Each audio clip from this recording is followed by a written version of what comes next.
Janine Mossulavo, au début du chapitre 7, vous posez ce que vous appelez vous-même une question à 1 euro. Je vous cite, « Les hommes et les femmes sont-ils aussi différents que le plaide la littérature classique, des psychanalystes, bien des penseurs et nombre de nos concitoyens ?» C'est tellement une bonne question que je vous la pose.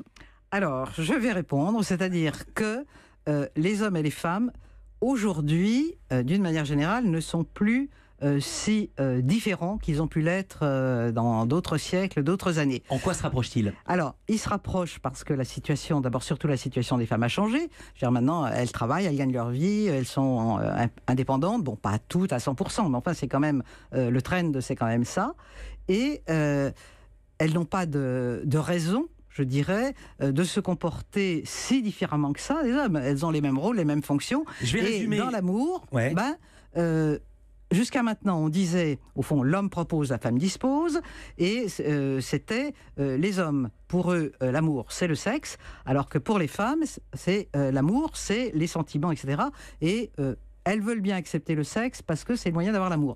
Or, tout ça, c'est en train de changer. Et tous les témoignages que j'ai eus montrent que les femmes, de plus en plus, s'intéressent aussi au sexe, que les hommes, de plus en plus, et moi je pense que c'est pas d'aujourd'hui, ont besoin de sentiments pour être bien et pour avoir d'ailleurs des relations sexuelles plus sympathiques. Et il y en a plusieurs qui me disent, c'est toute la différence entre baiser et faire l'amour.